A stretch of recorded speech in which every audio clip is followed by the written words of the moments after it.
રાજકોટ અગ્નિકાંડમાં ઉચ્ચ અધિકારીની તપાસ થશે। આઈએએસ આઈપીએસ અધિકારીઓના લેવાશે નિવેદન।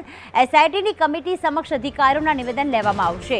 પૂર્વ કલેક્ટર, પૂર્વ મહાનગરપાલિકા કમિશનરના નિવેદન લેવાશે। પૂર્વ પોલીસ કમિશનર અને એડિશનલ સીપી ડીસીપીના નિવેદન પણ લેવાશે। તબક્કાવાર નિવેદન માટે અધિકારીઓને બોલાવવામાં આવશે।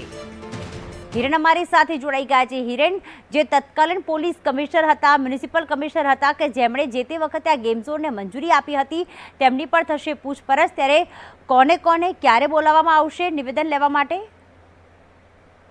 एसआईटी ना वड़ा सुभाष प्रवेजीए स्पष्टता आ बाबते करी हती के जे पण अधिकारीओनी जवाबदारी आनी अंदर आवे छे वर्ष 2021 થી લઈ અને 2024 સુધી એ તમામ અધિકારીઓ પછી આઈપીએસ હોય કે આઈએએસ હોય તમામને નિવેદનો માટે બોલાવવામાં આવશે।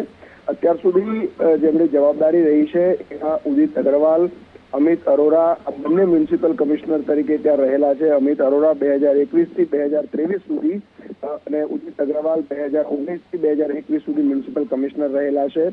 એમને પણ બોલાવવામાં આવશે। પ્રભાવ જોશી કે જેઓ 2023 થી અત્યારે હાલ પણ ત્યાં કલેક્ટર તરીકે ફરજ ઉપર છે, એમને પણ નિવેદન માટે બોલાવવામાં આવશે। મહેશ બાબુ 2021 થી 2023 સુધી ત્યાં હતા, એમને પણ નિવેદન માટે બોલાવવામાં આવી રહ્યા છે। આ પ્રકારે આનંદ પટેલ કે જેઓ અત્યારે હાલ એટલે પૂર્વ મ્યુનિસિપલ કમિશનર છે ઘટના બની ત્યાં સુધી, એમને પણ નિવેદન માટે બોલાવવામાં આવી રહ્યા છે। ખુરશીદ અહેમદ, મનોજ અગ્રવાલ અને રાજુ ભાર્ગવ આ ત્રણ પોલીસ કમિશનર તરીકે રહી ચૂક્યા છે, એમને પણ નિવેદન માટે બોલાવવામાં આવશે। આ તમામ લોકો એટલે કે આઈએસ આઈપીએસ છે એમને ક્રમશઃ આવતીકાલથી સંભવતઃ બોલાવવામાં આવશે। આજે એ સિવાયના જે અધિકારીઓ છે એટલે કે ચીફ ફાયર ઓફિસર છે, ટાઉન પ્લાનિંગ અધિકારીઓ છે, અન્ય જવાબદાર અધિકારીઓને આજે બોલાવવામાં આવ્યા છે। સવારે 10 વાગે ખેર એટલે કે જે રાજકોટના મ્યુનિસિપલ ફાયર ઓફિસર છે એમને બોલાવવામાં આવ્યા છે। આભાર તમામ વિગતો માટે।